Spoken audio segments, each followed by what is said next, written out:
Liber, Ecstasia, Part 1. Yes, afar have I traveled, afar and afar again have I gone.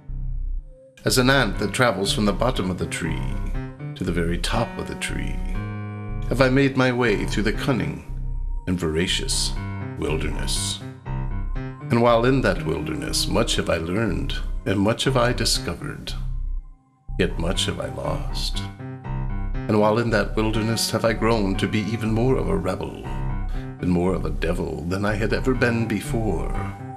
And while in that wilderness have I learned to live on the windswept corner of a steep and foreboding precipice. Indeed, have I given up all but the very essentials of life, yet much have I gained. The tracks of the 5 V's have I followed, upon the naked and burning sands, upon the deep and brutal thicket, and even upon the ice-ridden tundra, have I followed the footprints of the camel, whose name is called Gimel. And while in that wilderness have I gazed squarely into the darkness of the great abyss, even has my spirit dwelled deep within the seduction of that great chasm. And I have communed with the hidden chiefs of our most holy or unholy order. Yea, have they given unto me a secret knowledge. Even have they made me privy to their endless prattle. And within the embrace of that secret knowledge, and within the hush of their veiled and obscure conversation, have I found Conch's own pax, light in extension. And so I rejoice even from the darkest desert. Yea, do I rejoice even from the bowels of calamity and misfortune. For I have but only just begun to learn the age-old secret. They share not with the unworthy and the slave. Freedom from the devouring and blood-stained jaws of restriction. Darkness in extension. The mysterious enigma of true and perfect joy, the very essence of the great work. Yea, even have I endured the unspeakable anguish or euphoria of no self whatsoever. Destroy thine ego then, O student of mine. Devour the madness from within. Bliss awaits in self beyond self. Make your own destruction become then thine art. The chiefs of the great art revel in dazzling and untainted ecstasy.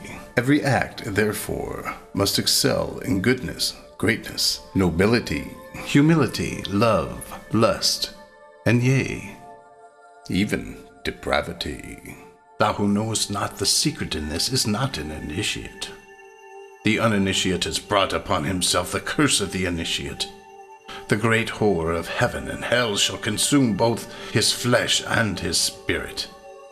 And this is a great fury of Babylon, that she has destroyed the very heart of the uninitiate. For is it not written? And she sent then the 3 Magi to stand before the Most High, so that they might make a great mockery of his nakedness. The white Magus saw that he himself was naked, and sought to cover himself in shame. The yellow Magus pretended to not see the Most High, yet denied not his presence. And the black Magus stood before the Most High, and his bellowing was not unlike the very laughter of the gods. Therefore, consume thyself in the rapture of each new blasphemous thought.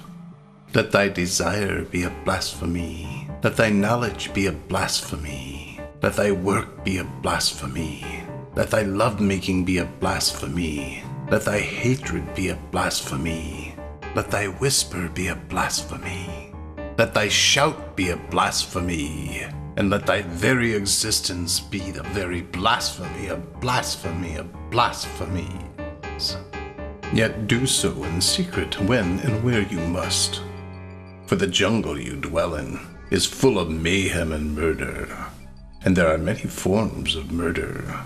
Murder of the flesh, murder of the mind, and murder of the spirit are the three greatest of all the diverse forms of murder.